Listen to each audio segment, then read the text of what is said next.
The last video got canceled. This is the last one. I'm tired, man.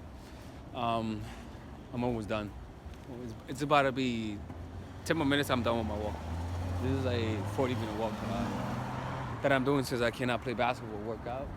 So that means I gotta do like a 40-minute walk daily. So I was like, well, let me make videos while I do this walk. So, anyways, what I was saying. Fuck.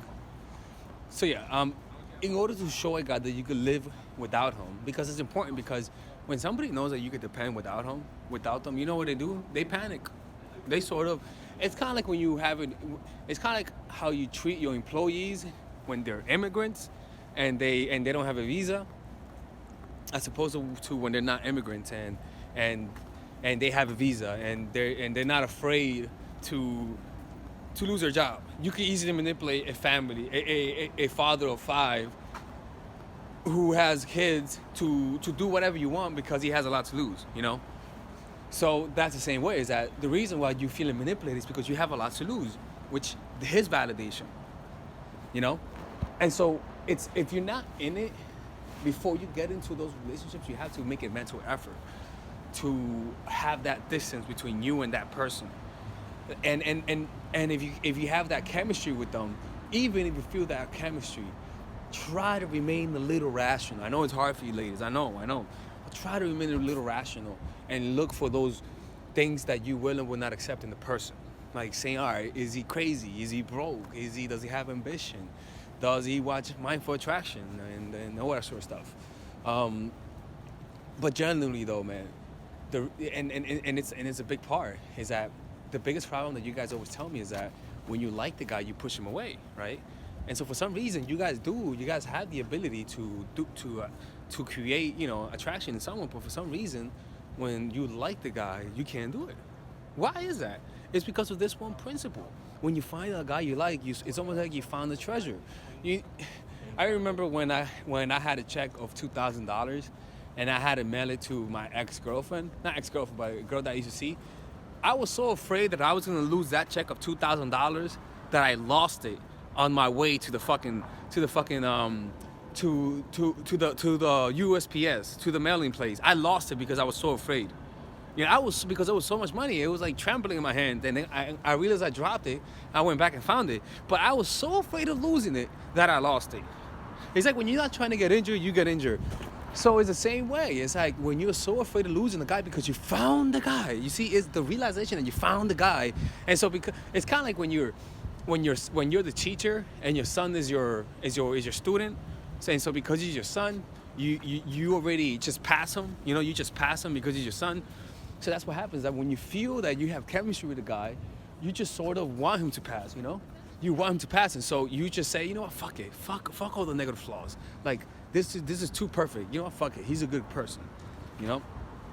So that's so when you rationalize that in your head, you sort of go into a scarcity mentality. You know, like. You get scarce because you think you found something special. You think that you finally found what you were looking for. But in reality, if you get some context and some perspective, and you're seeing other people and comparing him to other people and stuff like that, and actively looking for flaws, you realize that, you know, it's not that big of a deal. But it's important to do it early, in the beginning, because the deeper you go, the harder it is to see through the mirage. You know, the harder it is to see through the illusion that your mind creates, you know? Because when you are in need, your mind amplifies that which relieves your needs. For example, when you're hungry, whatever food that is becomes really tasty. I mean, holy shit, like whatever food you're eating, you can eat a rat. If you're really hungry, haven't eaten in days, you can even eat a human being. When you haven't drank water in days, the first sip you take could be a gallon, you may not even notice. Like, that's how it is. It's kind of like when you're really hungry for something, you consume a lot, and you can't even help it. You don't even notice you're doing it. So that's the same thing that happens, you know? When you're not in an emotional place and you find a relationship, it becomes like a drug, like an escape. Like, fuck, like, even though my life sucks, I found someone. You know, like, I found someone who could make me feel good. Even though I haven't achieved my goals, he can make me feel good by validating me, by giving me what I never had, right? And so you sort of lose yourself, because then to maintain this feeling, this feeling that you finally got and that you didn't work for that much because you just had to find them. You didn't. You just looking for a transformation. You just looking to find yourself through this. The truth is that you can't find yourself through a relationship because the other person is also trying to find themselves. You find yourself through challenging yourself, through finding emotional walls and conquering them, through setting goals and struggling to set it and transforming yourself in the process of achieving your goals. That's how you transform yourself, not the opposite way around, not through finding somebody that validates you. No, you transform yourself through finding, through finding your purpose and achieving it and making that your number one thing. Thank you, BG, for the donation. Getting over heartbreak. I'm trying to work. It's hard. Well, it's pretty much what I'm telling you right now. Getting over heartbreak. Focus on achieving your goals, man. If you want revenge, then make revenge something you could work on. For example, make revenge getting in shape. Make revenge getting healthier. Because then what's going to happen is that even though you get a revenge, you're seeing progress. You're making progress. You're seeing yourself progress. And that progress, yeah, sure, you get a revenge, but without even knowing it, you're also improving.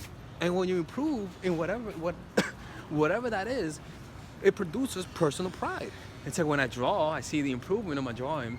So it isn't just drawing that makes me feel good. It's seeing the improvement of my drawing.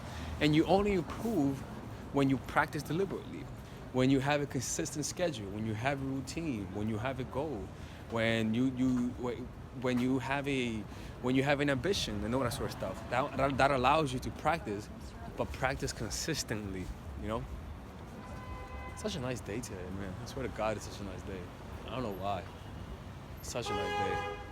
It's like a beautiful mist, It's a very beautiful day.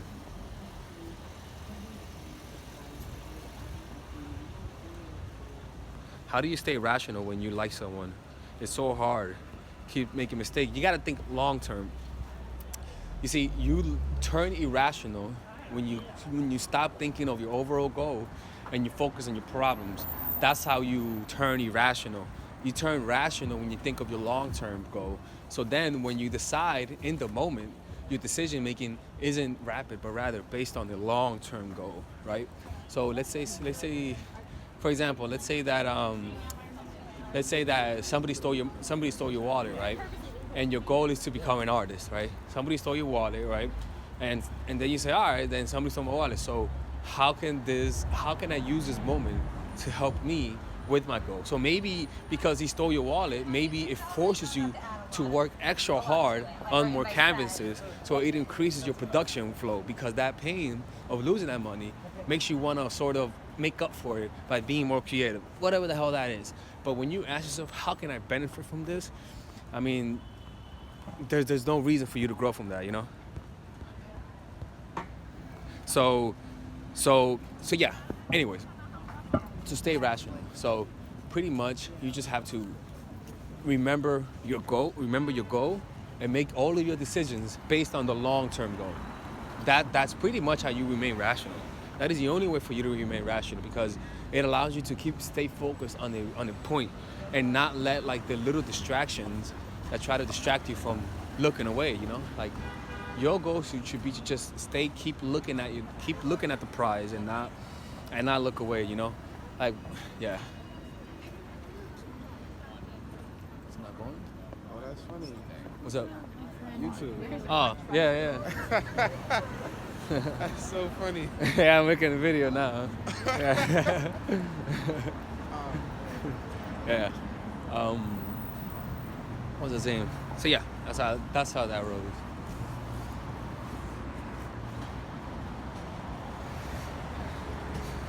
He doesn't like needing this. Can you guys help him notice that he missed my super chat? Which super chat did you? I'm sorry, let me see. Oh, B? I mean, I don't know. I mean, which one was yours? Oh, shit. Let me see.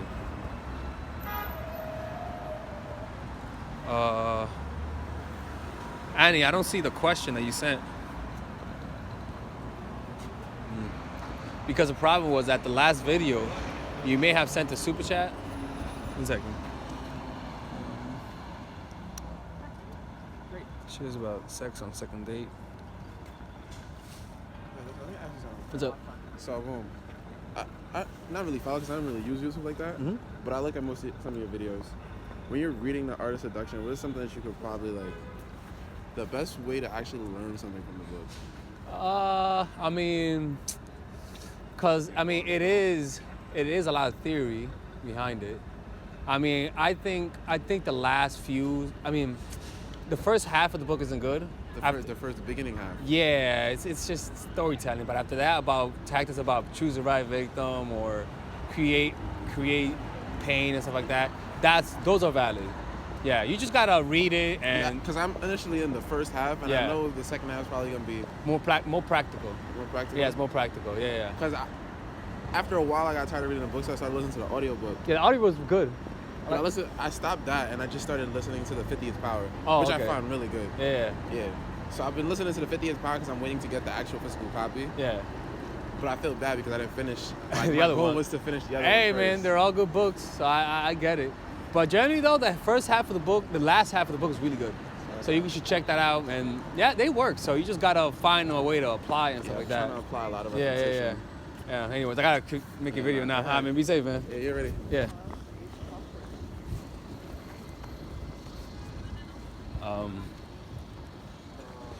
Let me see. The question that you asked. I mean, maybe it was. Look, if I go on. When I'm done with the video, what I'm gonna do then is I'm going to look at the last question. I'm gonna look at the last super chats, and I could find the question there. So I'll answer it, but not in this video. But maybe I don't know. Guys, I got mixed up with the fuck boys.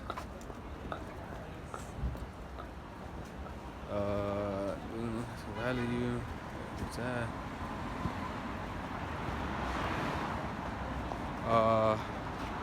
Let me see. I'm looking for questions. Second date. Post it, but make it super chats or caps. Make super chats. And an answer.